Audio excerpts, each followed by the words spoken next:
Hello, Salvadorian Warrior here to tell you of a really fun archetype that I've been trying to make for the longest time. Why did it take so long? Because, well, it's Generaider Runicks, and they have this one little technique that I like doing where you get to hand rip your opponent, but not completely. But fortunately, and maybe a little unfortunately for me, it's not consistent, but if you can do it, you can do it. But that's not going to give you the win. The real win is how you play Generators. And so far, my time playing with Generators has always been winning by giving my opponent a hard time. If you thought Runicks would give you a hard time, nah man, Generators do it too. Which is why they're considered the boss monsters for their archetype. There's this big lore revolving around Generators being like certain bosses you have to deal with, especially when you got a field spell known as boss stage, and some of these spears represent something. But boss stage is the card, the field spell that's gonna give your Generators the momentum they need to shut down your opponents. And if you do it right, you'll go far. And with the introduction of Runicks, they're not the main focus, but they do help when you need them.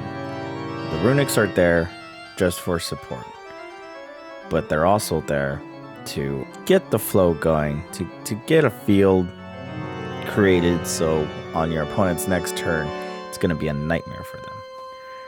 So anyways, let's break down the deck with everything that we have.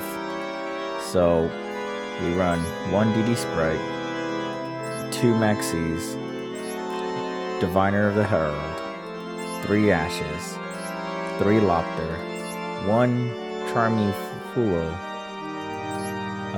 1 Mardell, 1 Hela, 1 Ukthar, 2 Hars. This card, we only run 1. 3 Vala. And then we have the Harpy's Feather Duster, 3 Generaider Boss Stage, which is the field spell. We also run 1 Runic Fountain, 2 Callbys, 3 World Legacy Monstrosity, 2 Forbidden Droplets, 2 Runicks Hips, 3 Flashing Fire, 1 Destruction, 2 Freezing Curse, 1 Slumber, and finally 3 Imperms. For the extra deck, we run 2 Hugins, 1 Gary, 1 Sleipnir, 1 Bron de Fleur, Utonic Future, just so we can overlay for Draco Future, 2 Phantom Fortresses of Inter whatever. We get 2 of these guys, Sacred Beast, and finally Leviathan. So let's break it down real fast. So if we're going first and we have any Runic card with World Legacy Monstrosity, you want to bring out Sleipnir with your Runic card, and then you activate World Legacy Monstrosity. This will allow you to special summon either level 9 from your hand or 2 level 9 monsters from your deck, but they have to be of different attribute based on the monster you selected. So you pick Sleipnir, it's a light. You only pick dark, fire, anything that's the opposite of light. So we have Vala and Hela. You pick those 2 cards if you have it. If Hala's in your hand, damn. But listen, you bring out these 2 cards. You exceed Vala with Sleipnir to bring out this card. And then once you rip the opponent's hand, randomly by the way, and banished, not to the graveyard, banished, you activate you activate Hela's effect, you tribute her to special summon Vala back, and then she'll special summon Hela, and you do the same thing, rip an opponent's hand, and then of course overlay to Utonic Future to Draco Future. And if you have boss stage in your hand and you play that, even better. It's pretty good. The hand loop, I mean, it's pretty crazy. Just remember though, when you overlay Sleipnir with Vala, make sure you send Vala. Don't send Sleipnir to the graveyard, because if you do that, Hela's effect would be useless. So there's that. Despite the hand loop, this deck can give you games based on how you play your generator monsters and of course your Runic cards, but mostly your generator cards. For an example, if you're going first and you don't have the hand loop, but you have Lopter, you can summon Lopter, tribute him for this card, get the field spell, and then end your turn. And as soon as your opponent draws, Generator draw stage will activate, will allow you to special summon the generator monster from your deck to field. Pick Lopter, and you'll get 3 tokens. And if your opponent does anything, tribute one of your tokens for Har. And yeah, Har will take care of the rest. Best card I have on the field, right next to Ukdar. And that's another good card to have on the field. And that's pretty much it. Always remember though too, if Lopter is on the field when it's your opponent's turn, all your generator monsters, including itself, gets 1,000 attack. It gets 1,000 attack and defense, but only if it's going. Only if it's your opponent's turn. Yeah. And if anyone tries to imperm Lopter, quick effect, misses timing, you can still special summon your generator monsters. It's a good card. If you're going second, this is the card you want to bring out. Don't bother hand looping or hand ripping unless you know they don't have anything. It's tough. You got to make a lot of big decisions with this deck, and you can go far with this deck, man, if you play it right. So with that aside, pretty much done talking about Generator Runicks. On my algorithm, I've been seeing a lot of people play Generator Runicks or Generators pure, and I would scratch my head going, why is everyone playing Generators all of a sudden? Well, what gave people to wake up?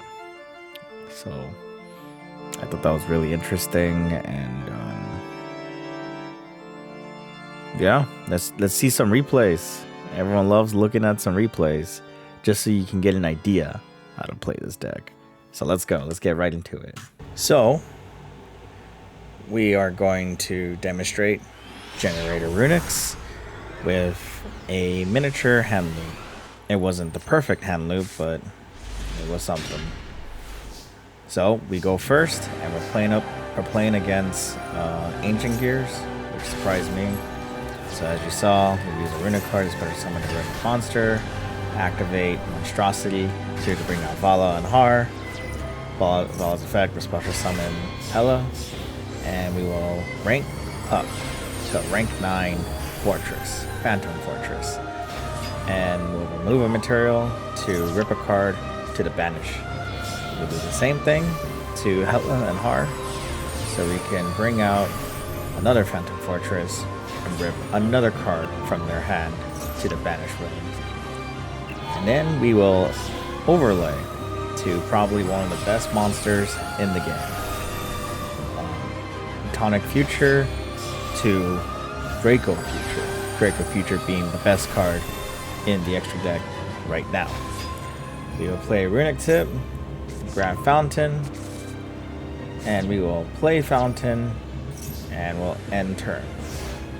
Now, if I knew I was playing against Ancient Gears, I would have gotten Destruction, because now we're dealing with Ancient Gear Fortress, and what it's going to do, it's going to blast a card, special summon Golem, and they have target protection because of Fortress, So I have to sit there and watch them do their plays as they go into probably their boss monster.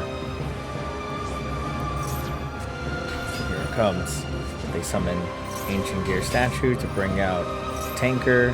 Tanker will bring out Reactor. And then they'll activate the trap to fuse for, what was it? Ultimate Ancient Gear. And he's going to attack 3 times. But thankfully, this card isn't destroyed by battle. But, just like that one quote from a certain Yu-Gi-Oh anime, your monster may not be destroyed, but you still take the damage. And then, of course, they pop, Fountain.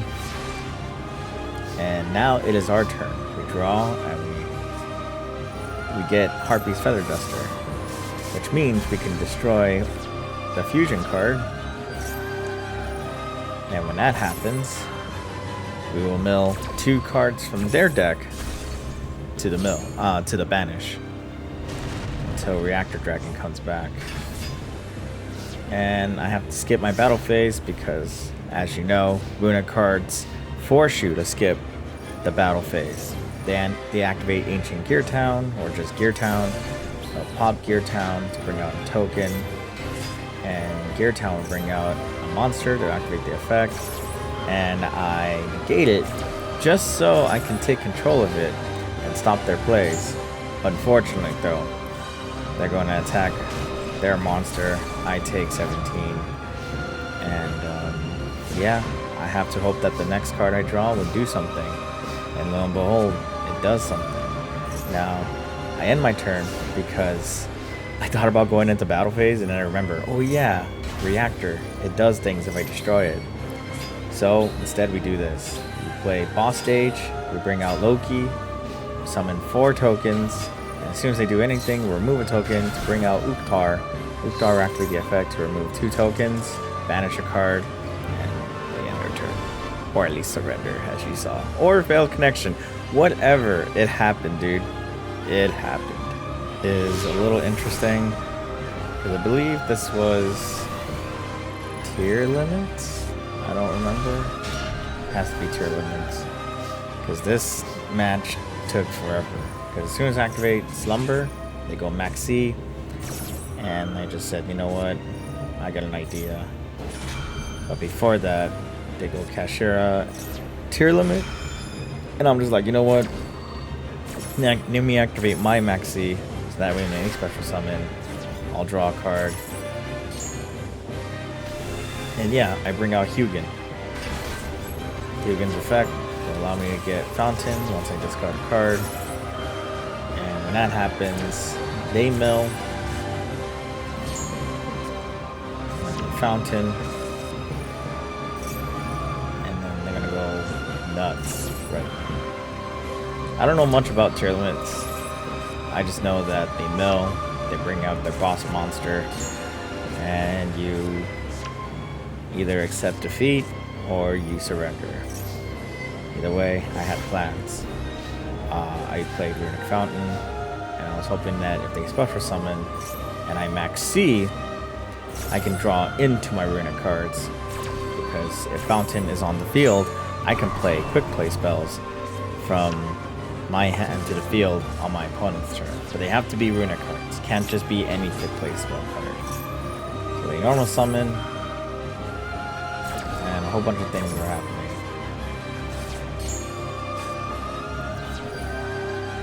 And yeah, this is tier limits. You know, when they were at full power, it used to be way worse, man.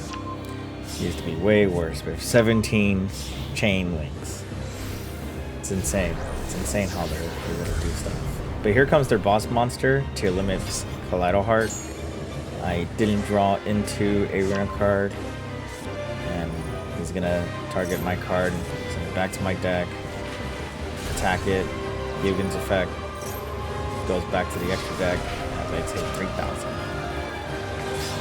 And then after that, they link it off for SP Little Nut. And this is where it gets interesting. They remove Vala, and I'm just like, okay, cool.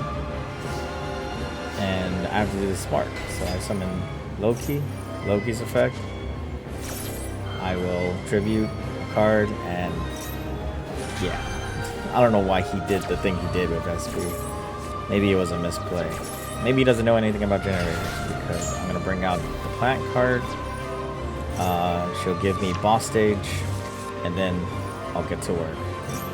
I'll start special summoning Har and Vala. And then I will Exceed into Fortress. I'll do the song and dance and rip a card from their hand. And then Vala's effect, pitch Hela. Vala with special summon Hela. And I will Exceed one more time for another Fortress to rip another card from their hand. And when that happens, I'm going to overlay for Utonic Future, overlay once more for Draco Future. Again, our best card, my best card. And then this is where I kind of messed up because reasons. And then I play boss stage, and I'm forced to skip my battle phase because of Runicks. That'll activate, SP will activate her effect, but foolishly, I negate it. But of course they activate Maxi, and this is where it gets a little unfortunate because I'm forced to special summon, and he's gonna draw some cards. But don't matter, because I got Har. And once 2 tokens are summoned simultaneously, he's only gonna draw 1 card. He's not gonna draw 2. So in total, he's gonna have 3. So now we're getting to the fun part. Well, he has 4 now, but now we're getting to the fun part because he's gonna activate Foolish Girds. He's gonna activate his trap card. I'm gonna activate Harsh Effect by removing 2 tokens to negate. And then when that happens, I'm gonna do that. I activate SP's effect. And once I remove those 2 cards, he mills. She activates her effect to send 2 cards back, so she can fuse. And then she summon, activates the effect to draw.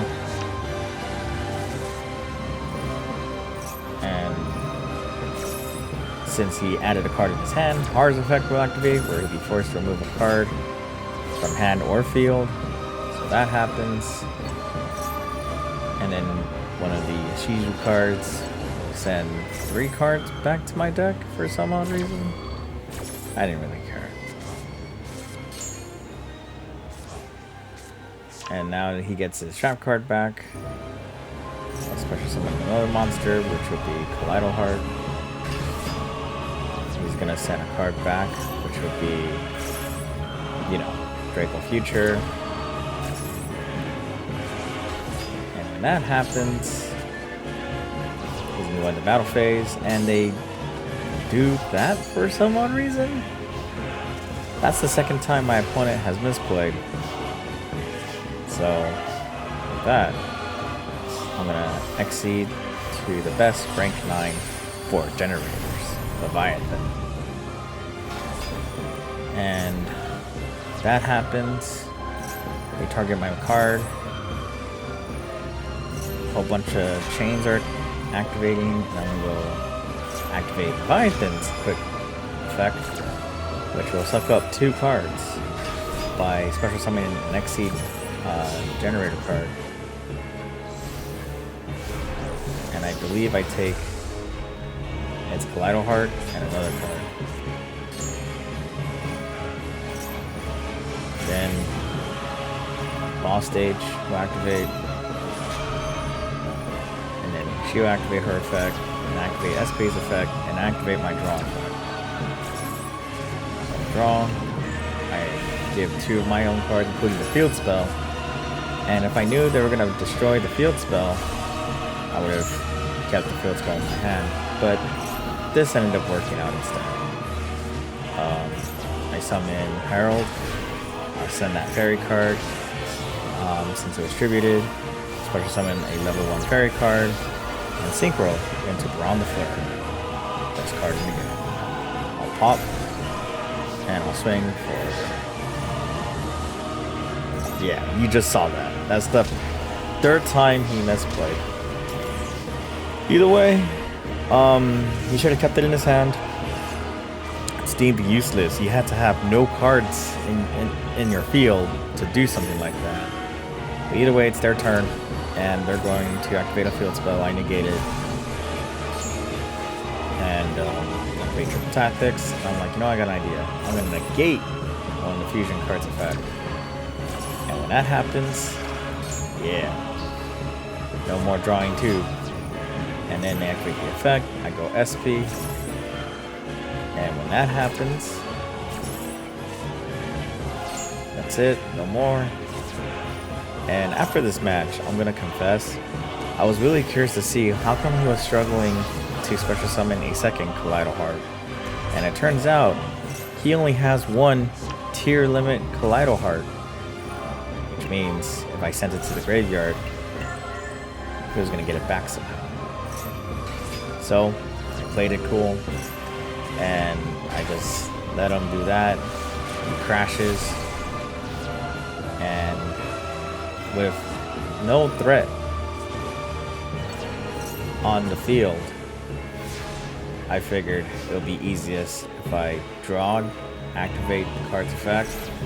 Both of us will give him a card, and battle phase, I'll just wipe up his life points.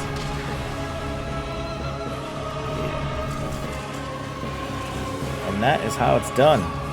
So this next match took a really long time. But you know what? It's totally cool. Because that's the whole point of Generators, right? Generator Runicks. To slow down the game for our opponent, to give them a hard time. Yeah, that's basically how the cookie crumbles at this point. Which comes to my next segment. There was a friend that I know who complained that Yu-Gi-Oh! Is different. And this might turn into another discussion of the problem with Yu-Gi-Oh! But the real, issue is that it's not that the game has changed because of how unfair the meta is at the moment. It's the fact that this game has evolved into something greater. It's fast paced, and that's basically the problem.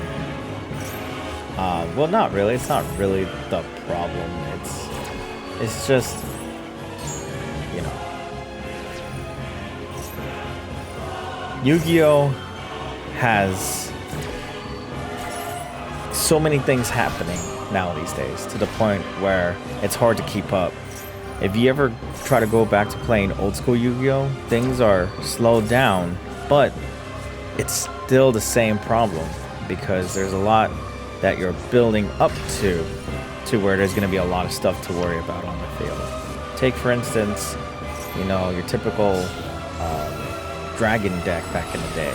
They activated Future Fusion, they do all this stuff, and they start special summoning like crazy.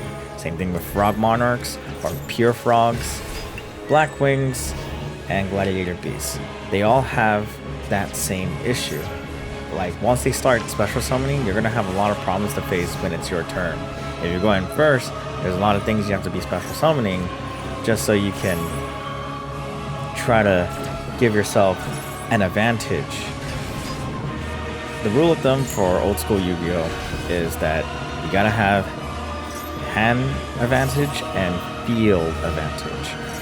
And it's usually a 50-50 when it comes to that. You got field advantage, but you don't got hand advantage. Your opponent may have hand advantage, and that might be greater than field advantage, but based on what they have on the field, might cause them to struggle on how they're gonna play around that field or vice versa. Now these days, in modern Yu-Gi-Oh!, You gotta worry about hand traps, you gotta worry about how many Omni negates you have to play around. And building a board, oh man, building a board is just extremely insane. So yeah, it's crazy, like really crazy. So what's my point? My point is, people who complain about Yu-Gi-Oh being a problem, it's that, you know, no one really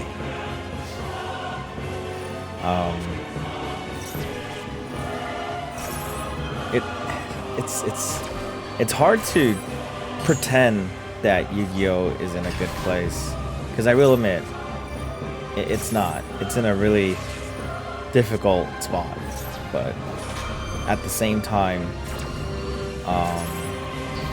you know, it's different. It's very strange.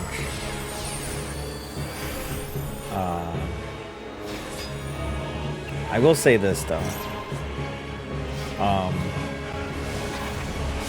If you find it difficult to play Yu-Gi-Oh, I understand. But at least try to understand too that the game has changed if you grew up with Yu-Gi-Oh. If you grew up with Yu-Gi-Oh, you gotta at least come to understand that the game has changed. It evolved.